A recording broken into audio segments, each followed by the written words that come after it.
Then we have the Dr. Kam. He's the Professor Zeng Guofan.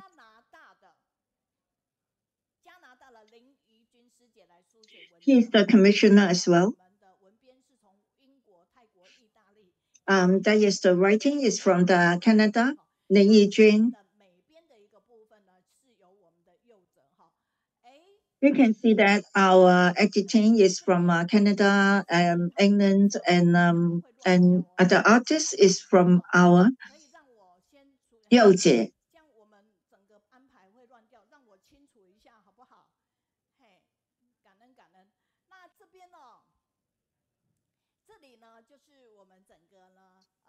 Can you quickly let me finish first? I will be confused.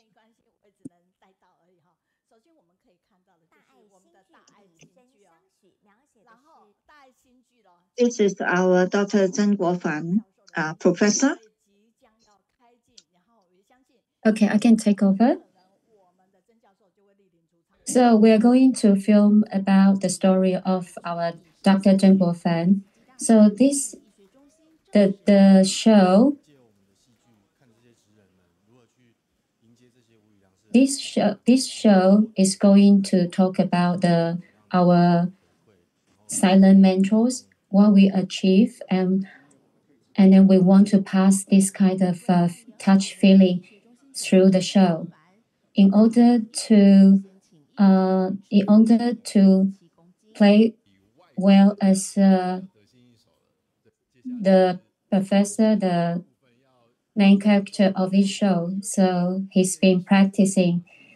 So now we will like, too much medical professional knowledge. We have to consult the Dr. Zeng for our advice. Congratulations, professors, to receive the Teacher Excellence Award. When I hear the report about him, and also notice, and from this report, I just realized how much he has done to the medical field. So now let's have a look at this video.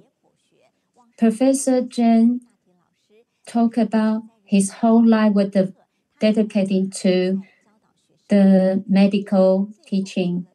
Even when I lie down, I would like to donate my body to the medical education.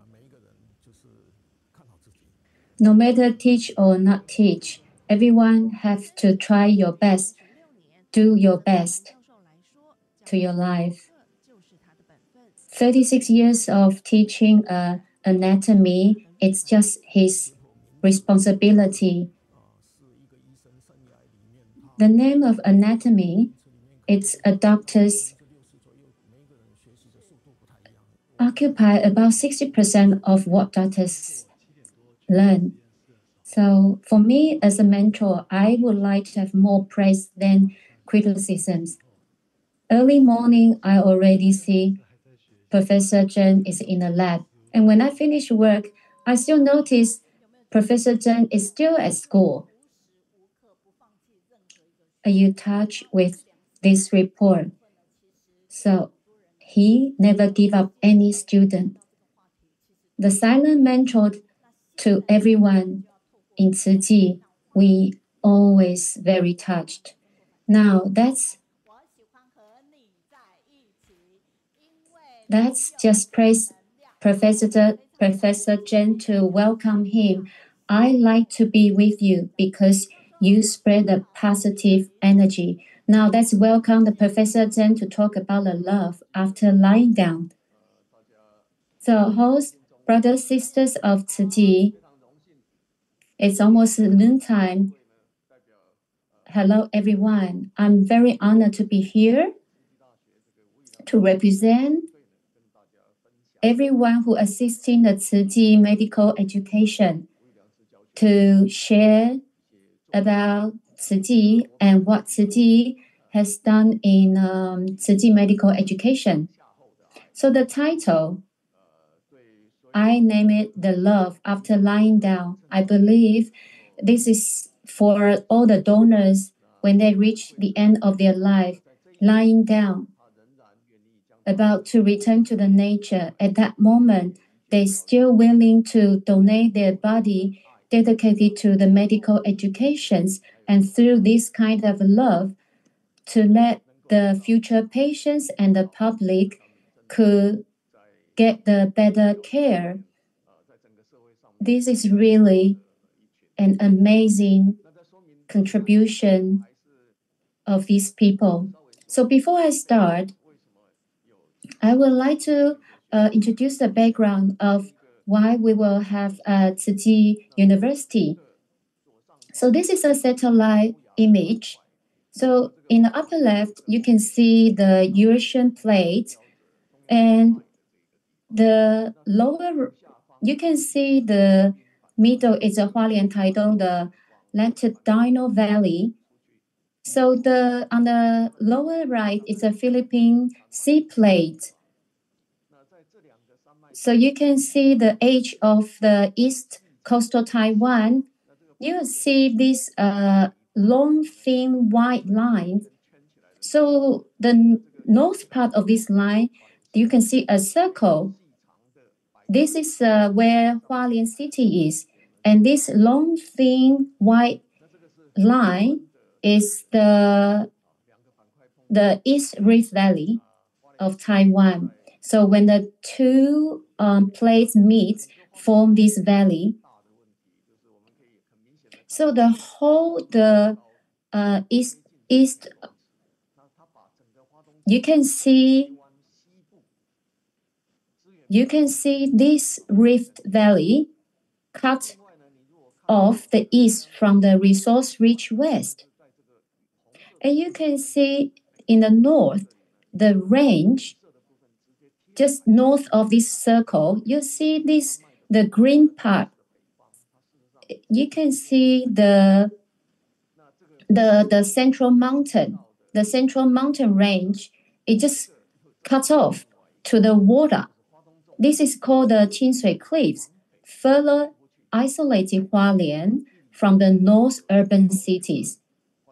So this natural geography has long contributed to long history of disadvantage of the social, economic, and education and medical disadvantage of Eastern Taiwan.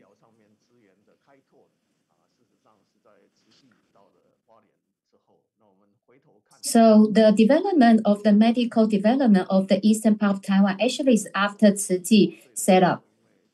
So this film, we can see this is young Tzu Chi, young Master Zeng Yan. When she was young, she, through her family's experience with illness, she eventually, through train, she came to Hualien and ended up led her to renounce the lay life and dedicate herself to spiritual practice here. So in 1966, she was invited to lead a Buddhist temple in Qingyi. For her, this is the best opportunity for monastic with ready-made facilities to focus on cultivation. Yet, a few resident monastics and about less than 30 local housewives earnestly pleaded her to stay in Hualien. So after several second thoughts, Master made a decision to remain, to be in Hualien, and she thinks she should do something to the Eastern Taiwan. So so she set up the Tzu Chi Married Associations and using the modest resources to aid the poor in 1966. And in 1972, with the help from local physicians, Tzu Chi opened a small free clinic in Hualien City, which could only treat minor illness.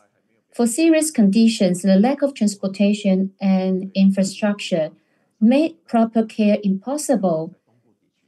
This sparked a new aspiration in Master Zeng Yan to build a hospital. So after a series of struggles, I think you can see many information online. So in 1986, fortunately, Master Zhen Yan lead the Ciji members to establish Hualien Ciji Hospital. But then you think will solve the problem, but it just lead to another series of problems because due to the Eastern Taiwan's remote location, senior medical professionals were reluctant to relocate here. So this made the master develop another aspiration. She wanted to establish a medical school to develop doctors and who are willing to serve Eastern Taiwan. So this is the beginning of the origin of the Ciji University.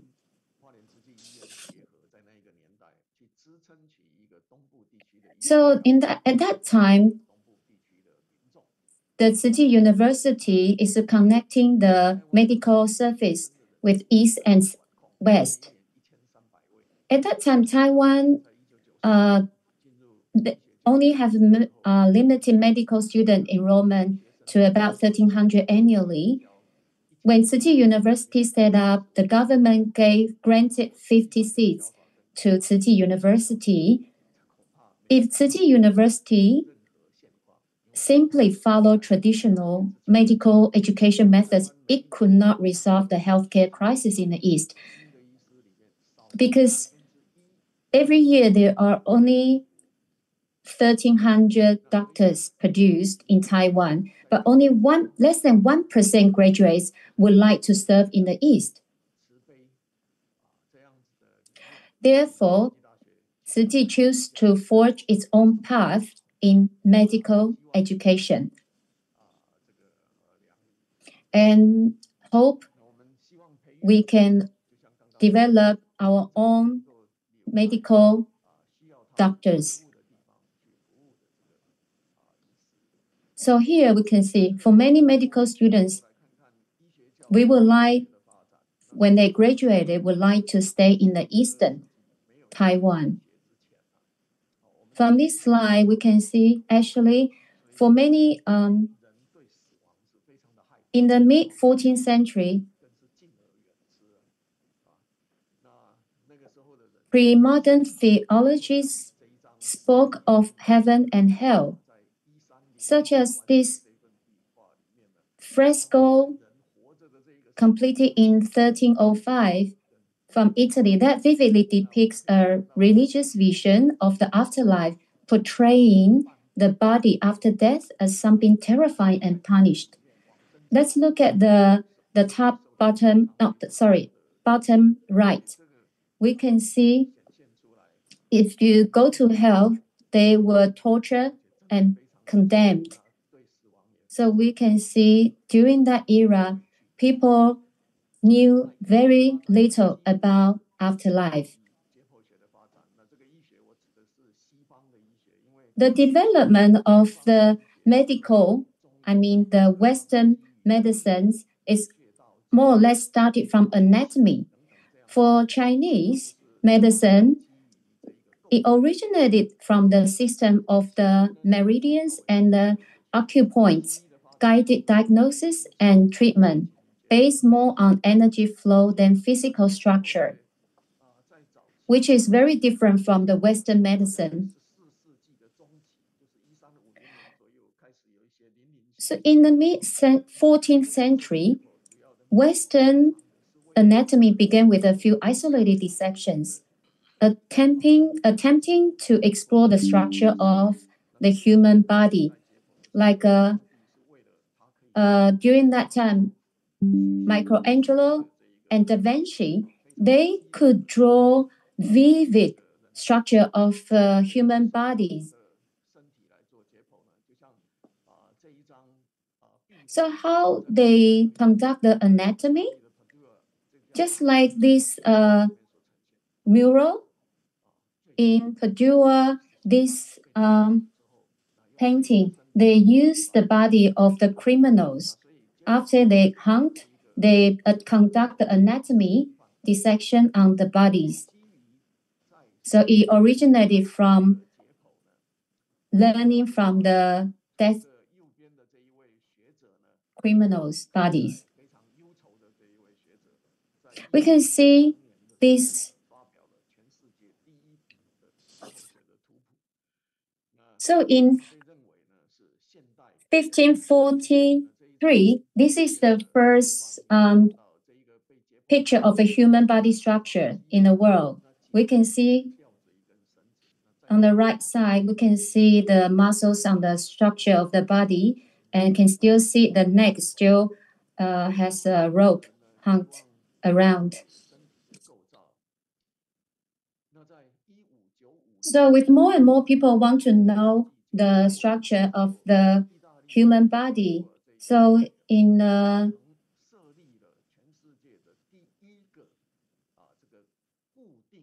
Padua University set up a first place to have a fix, like an oval shape with the 6-tier levels to learn anatomy.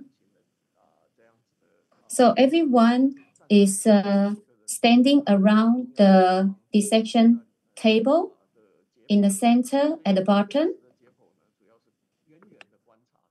So in the beginning, the anatomy is actually observed from the distance. You really can't see the details of the anatomy. So in the beginning, the anatomy teach about the muscles, the organs inside. So the facility is called the anatomical theater. For the learners, they are not really learning the details of the anatomy. It's more like observing from distance. So this is quite close to the Venice. So the Venice Republican to let them to have anatomy on the two bodies in the winter every year. So with the development from to have the dissection on the death penalty's bodies to today's. What's ironic is in this year's April, with the TCU, we went to visit this theater. But the entrance of the theater, there's a saying. I don't understand the Latin, but basically the saying says, the body or life only, it says the death supporting the joy of life. But this is quite ironic because the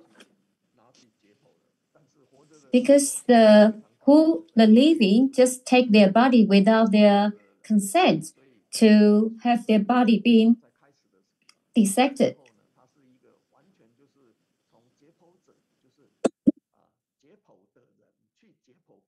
So we can see from the very beginning, the people who do the dissection on the bodies, this kind of approach is not very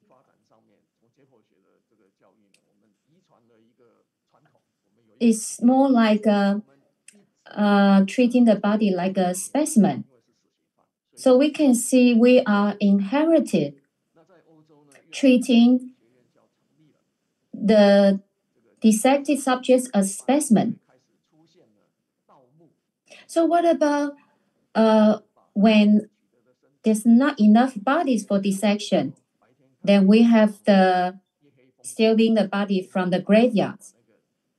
So when it's nighttime, they will have a little bit alcohol to boost their courage, and then to dig out the bodies from the graveyard, and then send them to the anatomy rooms.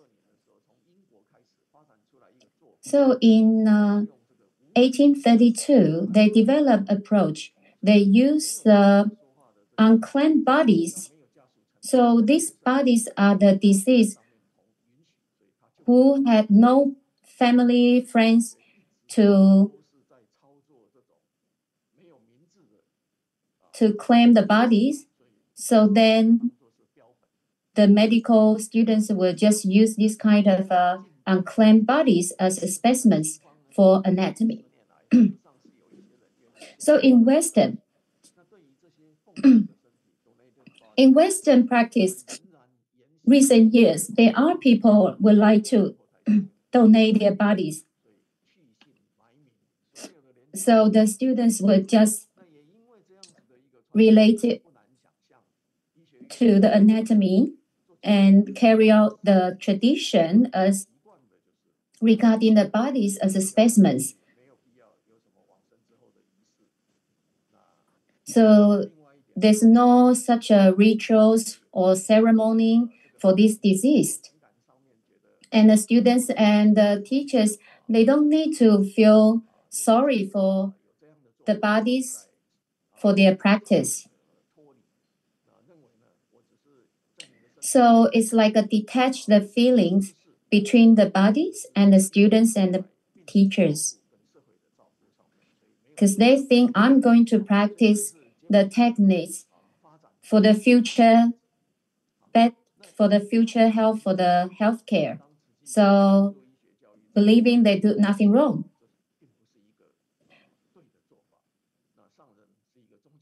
But we don't think this is the right attitude. Master Zeng is a religious figure and feeling very sorry to just cut the bodies without knowing them. So advocating we need to know the disease and need to know the bodies for anatomy. So we took a different approach. So we like the students to regard the bodies not as a specimen, but a human being, human body. So we started the silent mentor program.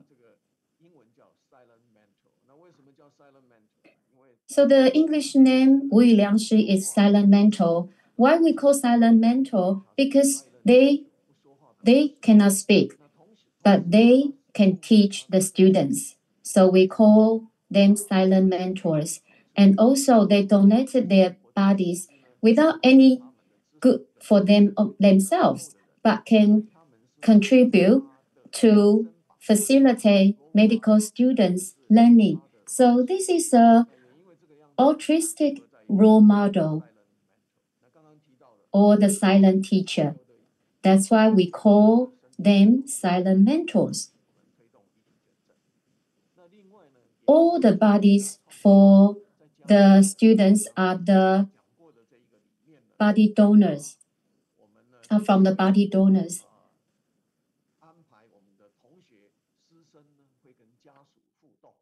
So before they start, we would like to arrange the students to have interaction with the donor families. And we understand our society. So when people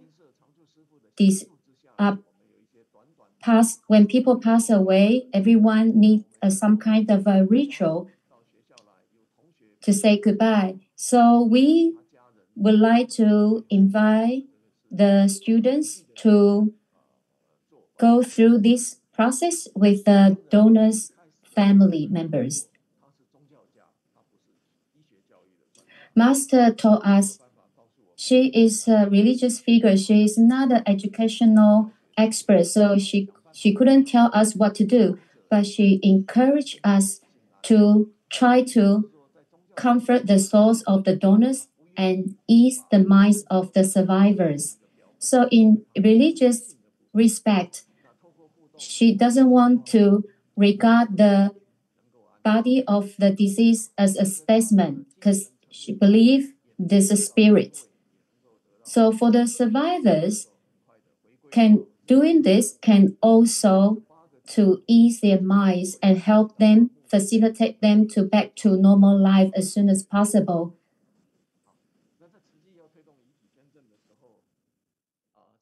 So when we try to advocate body donations, we actually had no experience or examples to follow. So during that time, we just look at each other and then look at the master. And master say, we don't have the right to own the body, but to use it. So they are just few words. We don't own it. We only have the privilege to use it. When we are alive, we try our best to help others. When the body reach the end, the use this body, if the medical education needs it, we donate the body to them. To utilize the maximum meaning of our life. By doing this, we can help more people in the future. So then we follow what Master told us. So we created a unique phenomenon.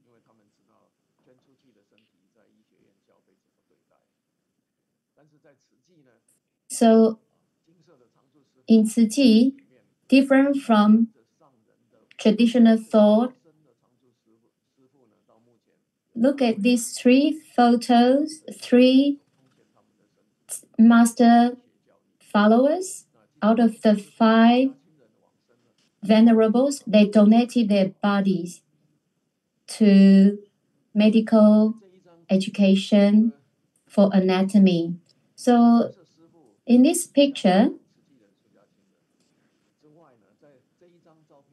we can see other than the center picture of this Tzu Chi sister at her age of 46, her first 2/3 of her life was very harsh. But the last decade is more peaceful. During her later years, she and her husband ran a small business selling rice noodles just for 20 per bowl at the traditional market. So during her last decade, when her life was better, they donated so much money to help the poor.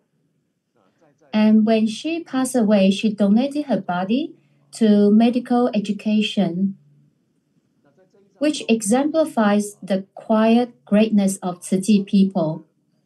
In this photo, in the coffin was a Catholic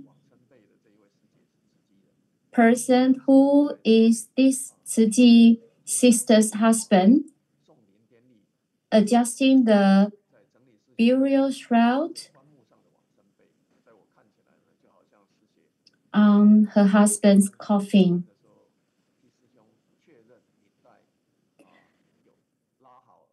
Just as she always makes sure the brother's tie was fit, everything is right for work.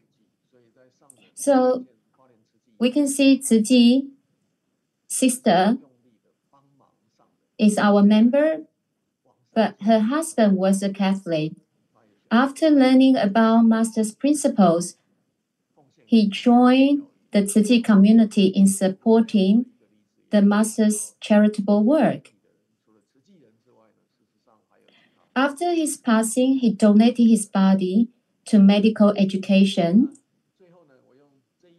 transforming something that useless into a great service, contributing to the advancement of healthcare.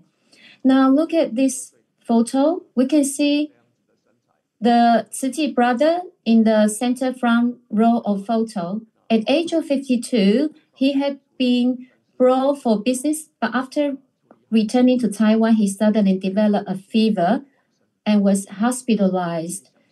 Within 2 weeks, he passed away.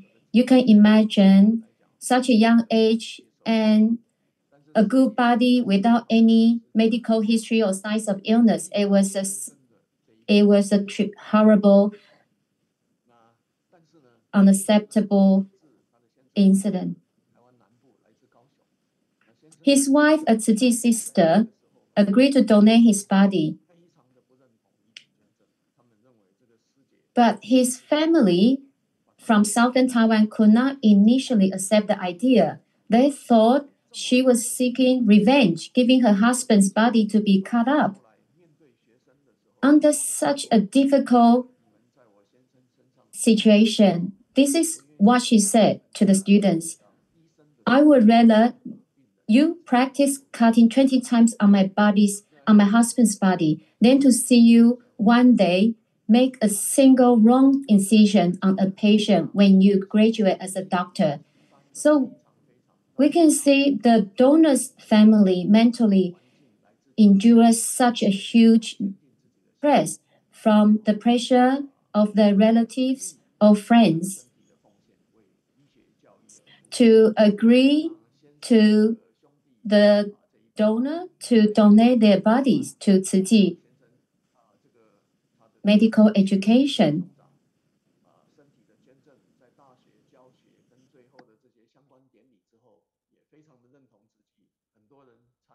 So after the ceremony, this family, which was originally not part of Tzu Chi, later began to understand the spirit of Tzu Chi through this experience.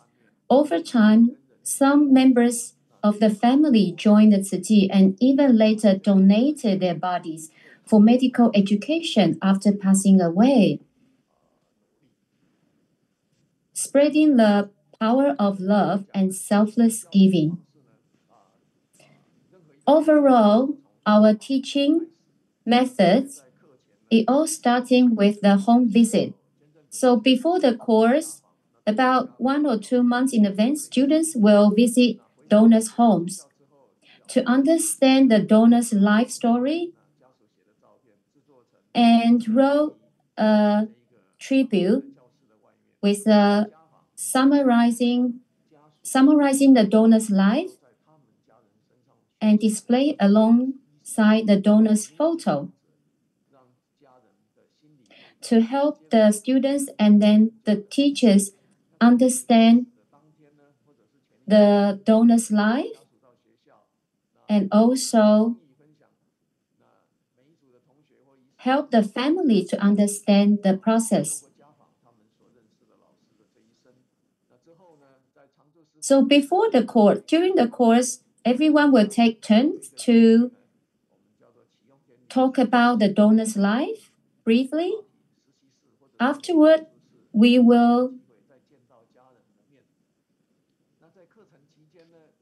so the students will have the chance to meet the family members, and then we will conduct a ceremonial rites.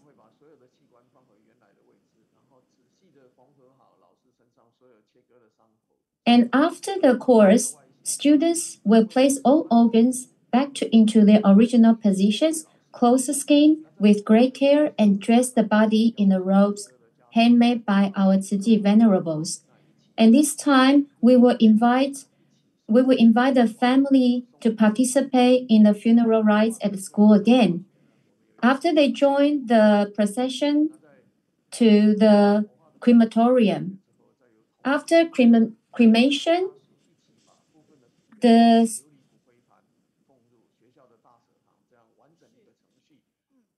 students and then the family members will place the ashes, return to the university.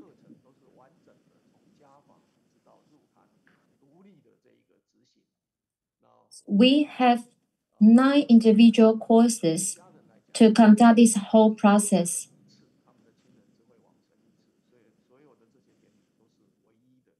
To all the family members, their deceased is only once, who passed away and donated the body to Tzu University. So this is the surgical and invasive simulation room. So before the class, 6 days in advance, we will conduct a process to warm up the frozen body, and we can see on the right hand side there are some other facilities for the surgical tables, which mimic the real surgical tables in the surgery rooms. So this is the pictures of the intern training. At this stage, every surgery table we all equipped with the ultrasound, and they will scan the body before they conduct the surgery. And this is the advanced training course for urology and also the pain treatment. So nowadays people have expanding their lifespan, but lots of them suffer pains at the later stage from the critical illness. So this is the equipment. It's a mobile X-ray machine. So we can just locate this like a latency facility to find the precise pain area. So the recent 2 or 3 years, we also try to conduct and make use of the Da Vinci robot arm for training, just like displayed in these pictures. So overall, the simulation training, we started from training the intern doctors from the invasive clinical skills and to from the residency and attending physicians. We also developed a partnership with medical association to offer surgical training at various levels. And most notably, in recent years, we have hosted advanced trauma surgery training called ASSET. And so our training courses, it's one of the rare in the world can offer certification for such training. In order to enhance emergency medical services in the eastern region of Taiwan, we've partnered with local fire department to train emergency medical responders from the Hualien and Taitung areas in advanced life-saving techniques. So we can see through the interaction from the silent mentors in anatomy class, students gain a deeper understanding of the life philosophy and of their donors, and to boost their learning, to have a strong spiritual connection between the students and their silent mentors, and the donor families helping students reflect on how they can carry forward the lessons learned and embody a life of empathy and altruism in both their professional and personal lives. So we can see this in 2009 in February. This reporter, Pulitzer Prize winning reporter from the Wall Street Journal. So this is the front page report detailing. This is what he said about Tzu mentor, silent mentor program.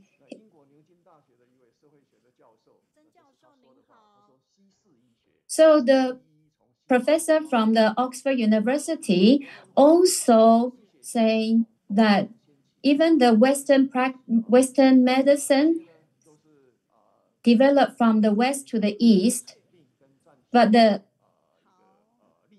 humanistic culture treating the bodies is actually spreading from the east back to the west. So this is a recognition from the Western. So what we have done is to lift the merciless treatment on the body's dissection subjects into a humanistic aspect regarding the humanistic treatment to the bodies, and teach doctors to treat the bodies, the medical students to treat these people, donors, as from the whole person approach. Thank you, Professor. Thank you, Dr. Jen. So we can see it's very touching how what they have done to treat the body, the silent mentor, to turn the useless body into a great service to the advancement of our medical healthcare future. I believe many people will still very touched and moved when recalling, when looking back at this video. Thank you, Professor Jen. We're grateful for your time and what you have done.